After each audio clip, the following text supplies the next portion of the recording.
Everyone in this room knows Michael Walli, and they know Sister Megan Rice. So we don't have to have any great introductions. We'll put that in later on if we eventually get this video on YouTube or wherever, okay?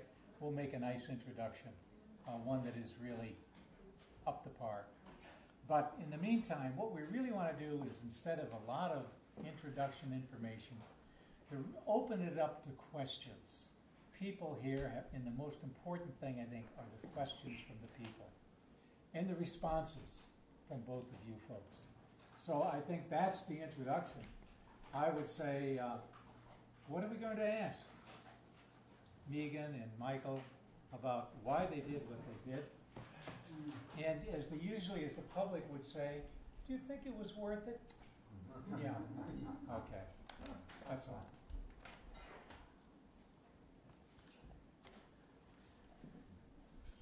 Questions? Go ahead. Yeah, my name is Nick Mocker, and I live down near New York City. I was interested to know, as you were thinking about this, what were the reasons that you had in your mind that you didn't want to do it, or you thought it might not be worthwhile? What were your struggles in trying to decide whether to proceed with this or not? I never had a struggle, really. I just knew that it had to be done, and that goes back to the Disarm Now Plowshares action, which some of us were privileged to be privy to from the all of the court proceedings which followed that event, which took place on the 2nd of November, 2009, as you will remember, in Kipsack, Bangor, Naval Base, Trident Submarine Base. And once we heard that the 5 of them had accomplished their plan, it was a good number of months, it was probably almost a year later that they began their proceedings, and some of us were able to attend every one of those hearings and trials and sentencing. And when they were finally sentenced and went off to jail, there was no other alternative for me, because I had already known that I was a healthy person and didn't have grandchildren or anybody really depending on me, and I had been missioned to be able to study this nuclear problem for a couple of, nearly 6 or 7 years before that. So for me, it was never a question. It was just, now we have to do it again, because it ended, and so that feeling was present for me anyway at that point. How does it strike you, Mike? Well, I'm a Christian, and Jesus did make a peace offer. My peace I give you, not as the world gives it. Over 2,700 years ago, the prophets of God, Isaiah and Micah, they talked about the time of a global total demilitarization and the eradication of the use of war as a means of resolving conflict, among humankind and among nations. And Jesus said, "Blessed are the peacemakers."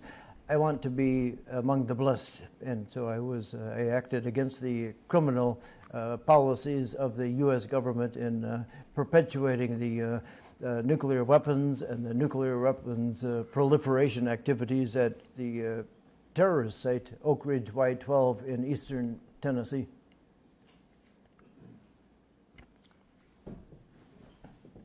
Does that satisfy your question? And if not, we're happy to continue. So, yes, Sister Meg, you talked about 2009 and then that thing that took place in Maine. And when did that conclude, that particular action and the results of it? Do you recall? When did the Disarm Now Plowshares action conclude? I should be very alert on that, but something like March, maybe, of 2012, I think. So that's when you began already to plan the next... That was the end. Pat might remember a little bit better, but I think it was March. You're probably right, Nick.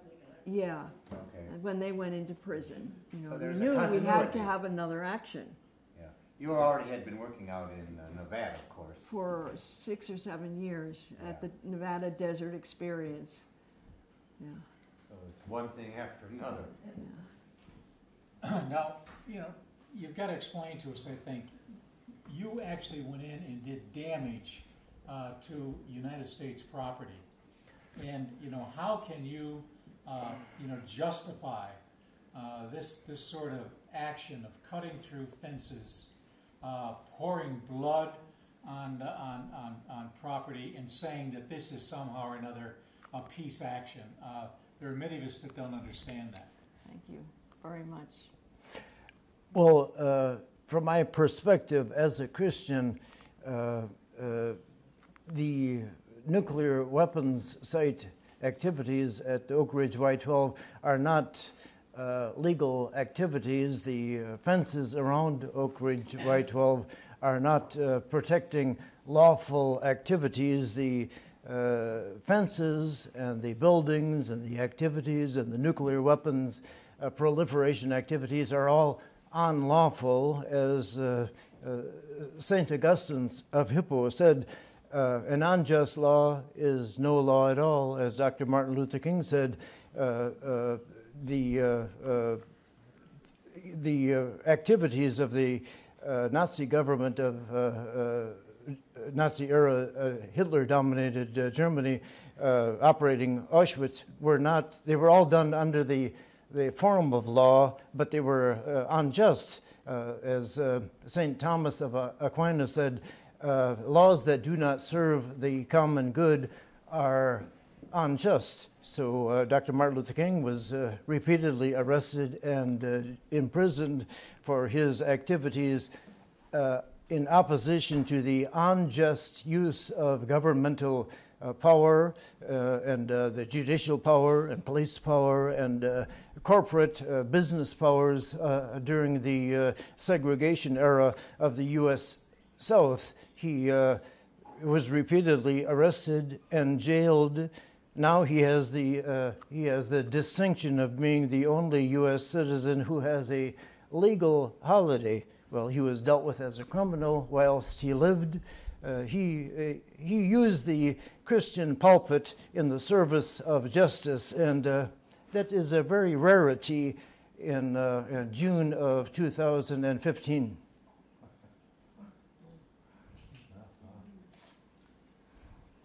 Can we be sure that you're satisfied, or would you like to question further? Any other? Well, just breaking the law seems to be contrary to what we have been taught in American life. And I think that irritates many of us who believe that, you know, you should abide by the law, and the government has set certain rules and regulations for citizens to follow. And it seems that you're saying, we don't give a darn about those laws. We're going to do what we want to do because this is what we believe. And so I'm just confused as to, you know, how you can go about acting, you know, in contrary to American established law. Yeah, I just would like to add to what Mike said, if you wouldn't mind. I think Mike almost gave a definition of law. I think laws are meant to protect the common good and to foster the common good. And if it doesn't foster the common good, it's not a law. Of the essence of law is for the common good. And certainly nuclear weapons, as Michael said, nuclear weapons are certainly not for the for the common good. So destruction of humanity. So it's an unjust law, and it's not a law, really. An unjust law is not a law. Can I just say for the videotaping, Charlie will be able to redo it, but you'll need to put the mic up there and then restate that. Can you help her? Oh, the mic came down? Yes, it was on the floor. Oh.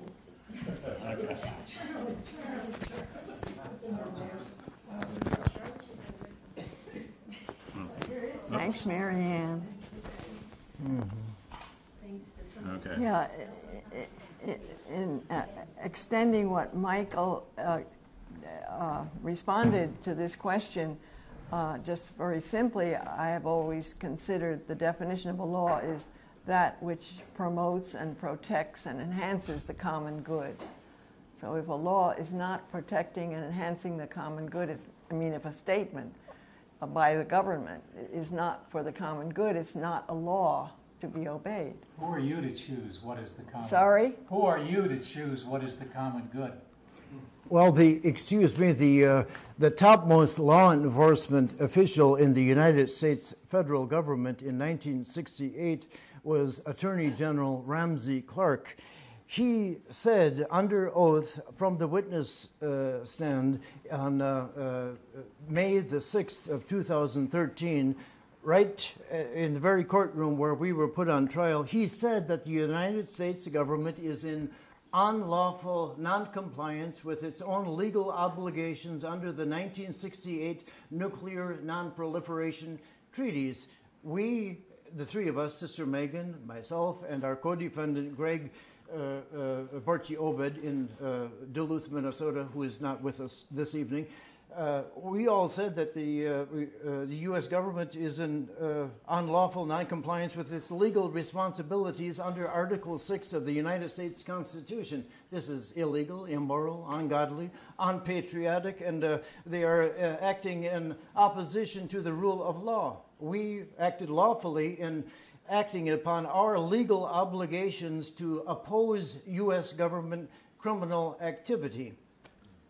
I think all of us are obliged, when we know of any crime, to expose and oppose that crime. We all have that equal shared responsibility, and we do it according to our gifts and our capabilities.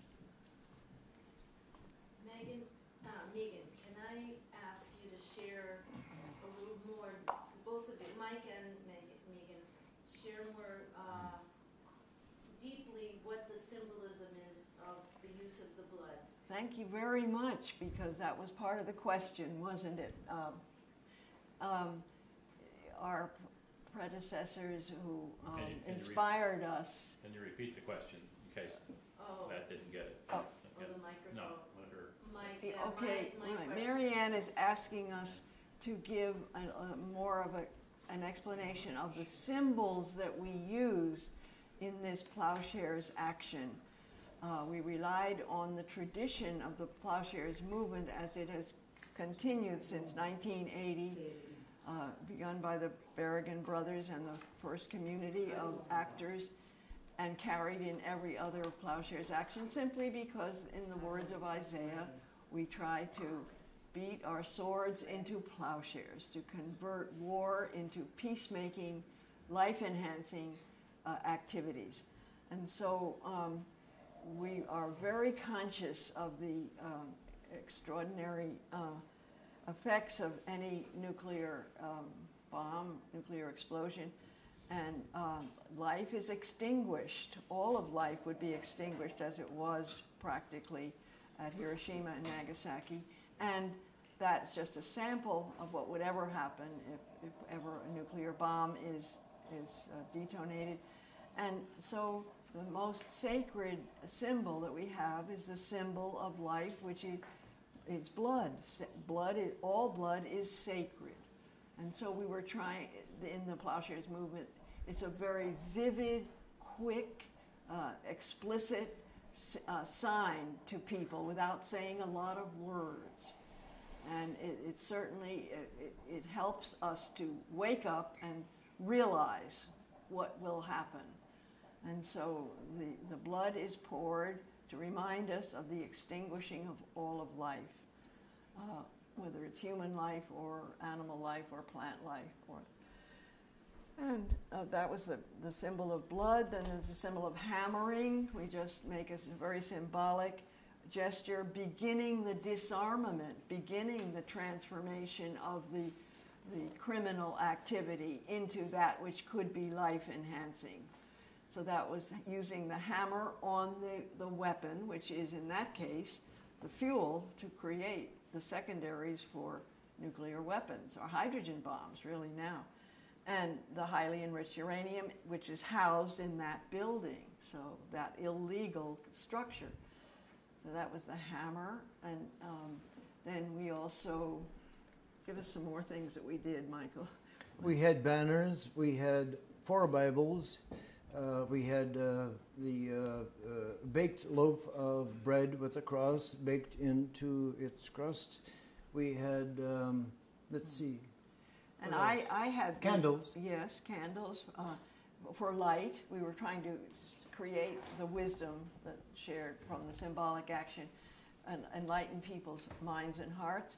And we also had a roll of crime scene tape that we were able very easily, in less than a minute, to hang around 3 pillars that were waiting to be hung on. I mean, the stage was totally set for us. And then and we were able to write in words as short as possible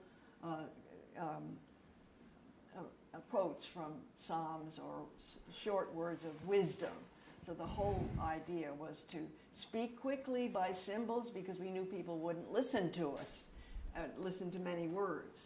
And we did this all in between 5 and 15 minutes, really. It didn't take long. And when we had finished, we went and lit our candles, and we could see the security car driving slowly in, very slowly. And we were able to be ready to welcome him. And we had 2 people holding candles, and we had this statement that we felt was quite inspired. And I hope I didn't bring one with me, but it's certainly on the website, which we were able to read to this officer who listened very intently while he called the other security people, saying, they are peacemakers. You better send some more people. And so we were able to read 2 sides of this statement, and he listened.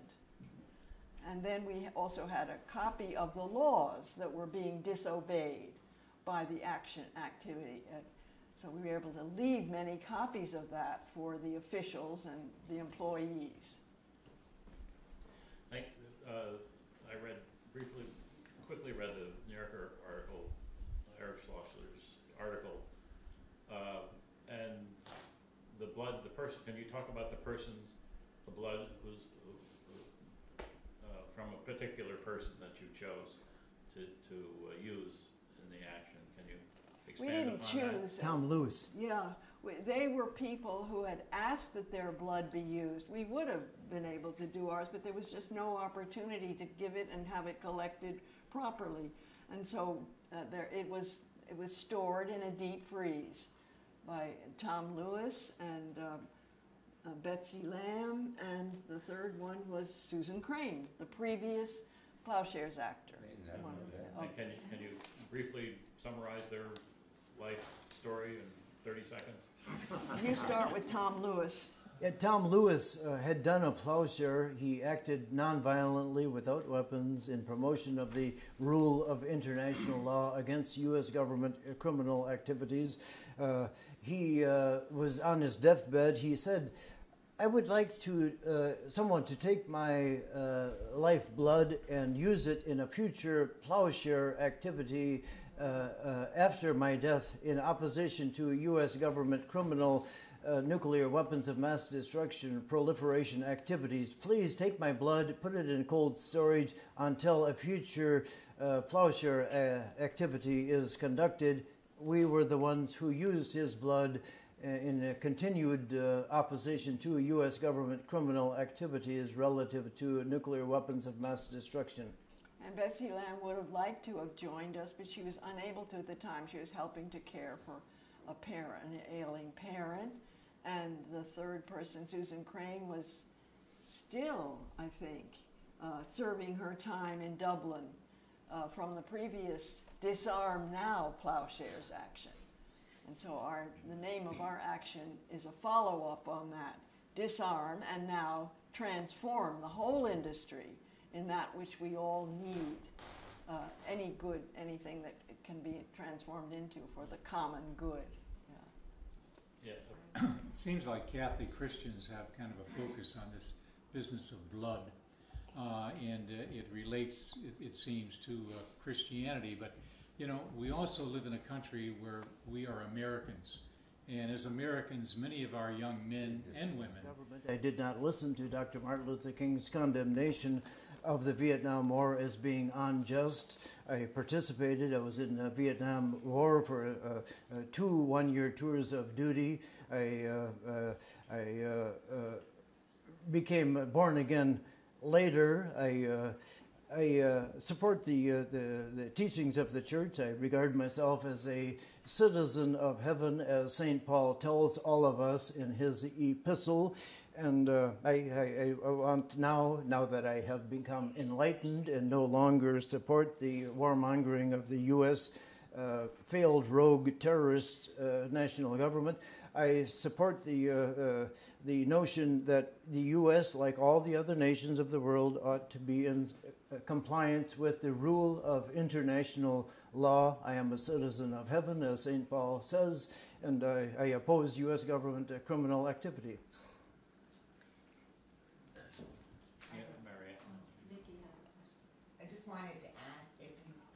I just wanted to ask both of you how you feel about war criminals. I would feel great love toward war criminals. That they need a huge amount of healing, and it's each of our shared responsibility to do that healing through our positive life protecting and enhancing activity. So hopefully my brothers and sisters who are wounded by any sign of hatred or fear or weakness in being a war criminal, I'm not all that sure what a war criminal really is. So, but if they're considered a criminal,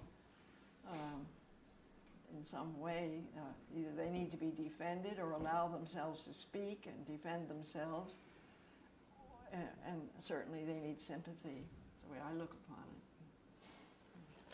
Under oath, when we were put on trial on May 6, 7, and 8 of 2013, under oath, I said that I was a war criminal. I acted as a terrorist, employee of the U.S. government.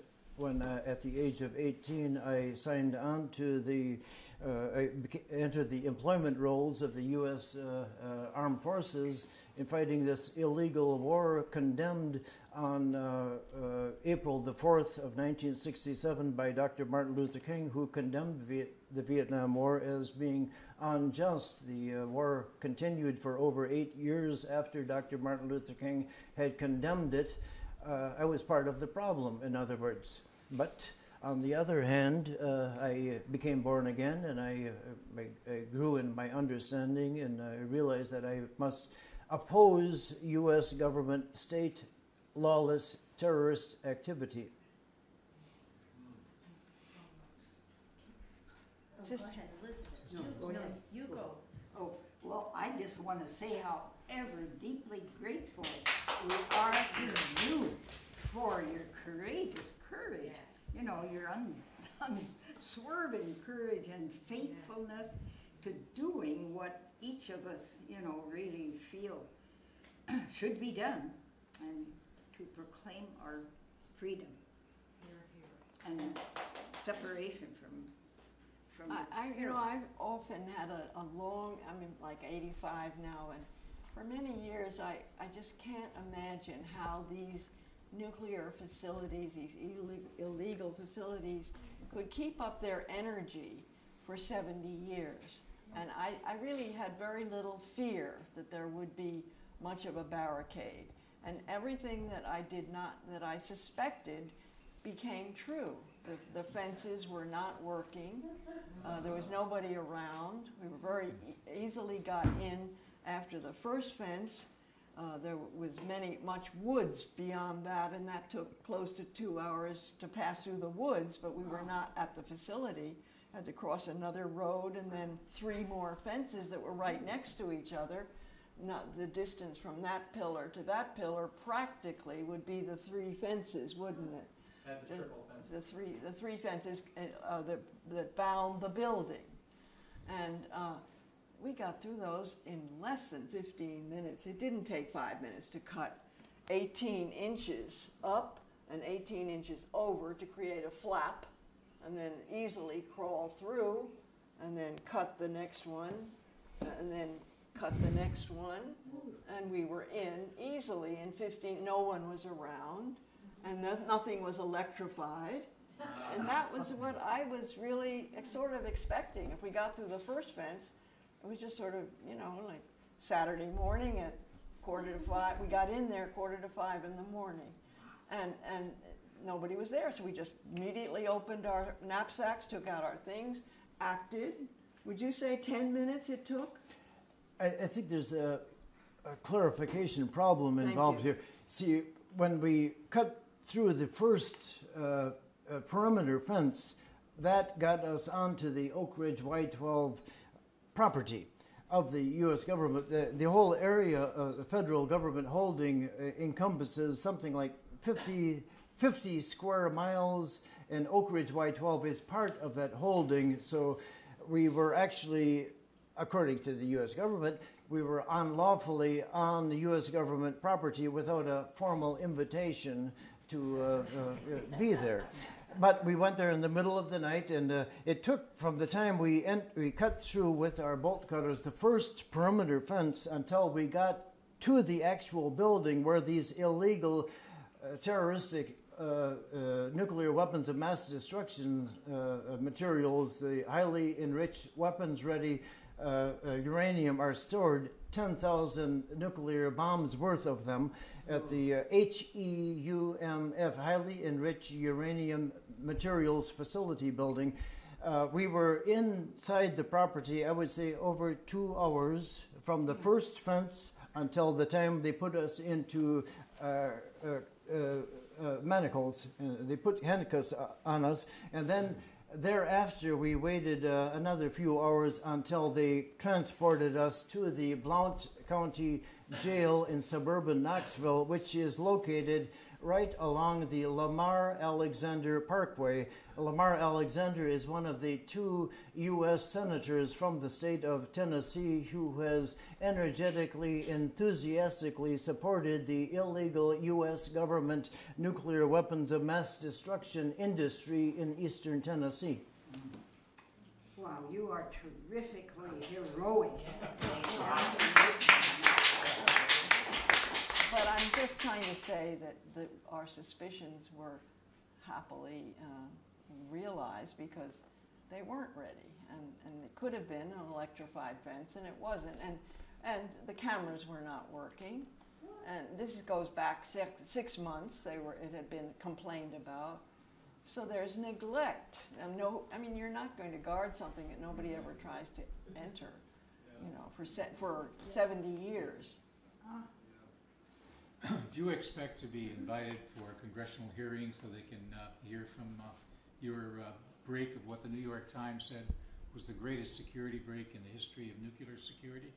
We've already, Senator, we've already, just by circumstance, we went to congressional meetings in Washington, and we were acknowledged and thanked by the Republican chair of the committee for appropriations, came down and shook our hands, and they were very grateful. This is back in 2012, about a month after the action. It was September, wasn't it? That's right. Sometime in September of 2012.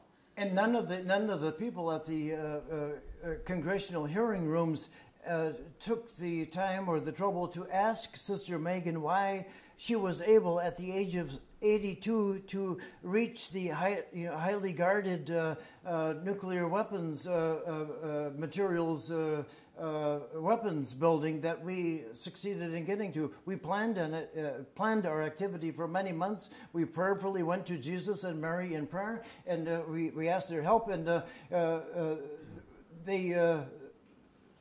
they did not succeed in preventing this 82-year-old at that time sister from getting to the Fort Knox of the United States government nuclear weapons activities.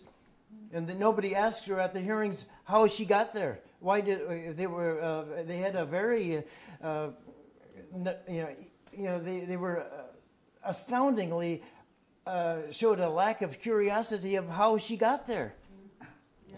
Why didn't they ask you? I don't know.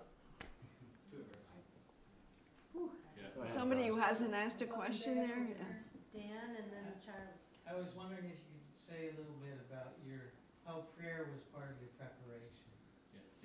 How prayer was part of your preparation. And to repeat the question into the mic, so we know what, the video knows what you're talking about. The question, I believe, is, I'm sorry, would you repeat it again? How How was prayer part of your preparation? Yes. In what way did we integrate prayer into this preparation? In my feeling, prayer is life, motivated by responding to God's desires for humanity. And we met several times for 3 or 4 days with a community of people who were interested in doing Plowshares actions.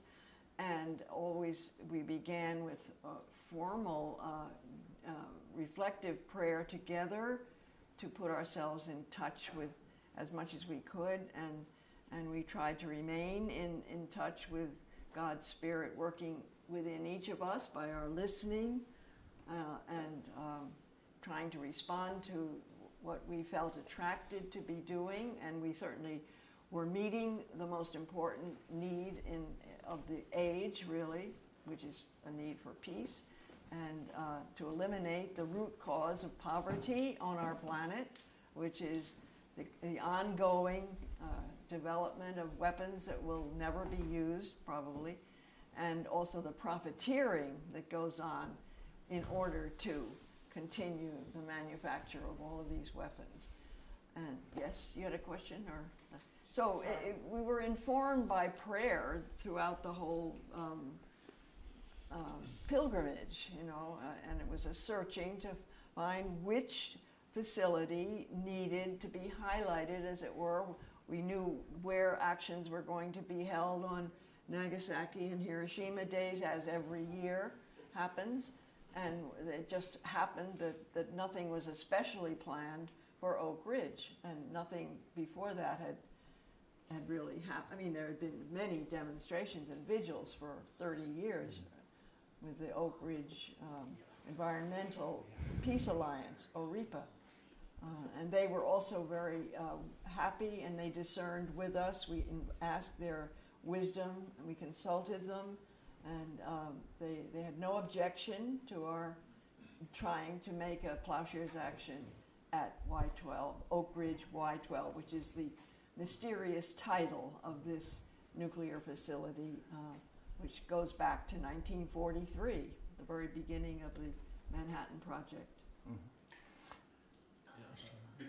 I'd like to go back to the fact that you said that some of the Republican members of Congress thanked you for what you did. And if I'm not mistaken, they were thanking you for letting the country know that the very costly security system wasn't working. But I don't think that's the reason you did it. I think you wanted the American people to know that their tax dollars are being poured in decade after decade into this facility that is kept a secret from the American people. And that money is really going down the drain when our bridges are collapsing, our libraries are being closed, and so on. And I think it was our dear friend, Senator, who then was Congressman, becoming Senator Markey, who alluded to that in his 5-minute presence at that meeting. He came late, and he did indicate that. But you can't say much at a congressional hearing, and there's a lot that hasn't been said and needs to be said. Thank you very much, Pat, for real. Obviously, that's $10 trillion have gone into the nuclear weapons industry since 1943, when it all began. And here's Sister Megan Rice. She was a missionary in Africa for over 40 years, living in poverty, seeing the all sorts of shortfalls of the human rights needs of the impoverished people among whom she labored in Nigeria. and she's aware of the trillions of dollars the U.S. government has unlawfully thrown down the Antichrist rat hole for warmongering, and its non-compliance with its legal responsibilities, and its continuing sabotage of the United Nations ever since 1945, when it was founded in San Francisco, California. She was not arrested once in all of those years she was in Africa. She's not at heart a lawless person. Neither was Dr. Martin Luther King. Neither was Michael Walli. Neither are any of us. We're law-abiding people by doing what we're doing, aren't we? And we all, whatever we do is equally important, and it just happened that we were free at the time, the three of us, we could be released from what we were doing. And I'd just like to say that I do have an uncle who's on Uncle Walter Hook, who was, for about 6 weeks after Nagasaki, was in the occupation of Nagasaki for the next 5 months in 1945. And we have grown up with his awareness of what he was able to do was just to drive around as a young lieutenant in his Jeep, because the sergeant said, "Lieutenant, we don't need you here. There's nothing to do, so we can take care of it. You go off." And he spent the time driving around and noting everything, and he spent the rest of his life trying to tell the rest of the world, the country of the. So that we knew from a very early age, and not only that, we knew that something very mysterious was going on in the apartment next door to us in 1939, 40, and 41, where somebody was doing something that he couldn't tell his wife or his daughter what he was doing at Columbia University 3 minutes away. So I can't say that I knew what was happening, but we knew something evil was happening, because you never keep a secret from your wife or your husband or your child in our limited experience. Tim. I just want to ask, Mike, before, can we hold that? I got to change batteries, so why don't we take a 5-minute break? Okay. Well, we better not get too broken up. Yeah, not 5, no, it's just to change the battery. Don't move. You can stand and stretch. You want to stand? You want to stand up? Or? Get them to really take it through. Could we have somebody dance for us? Okay, don't move too far. You are a great dancer.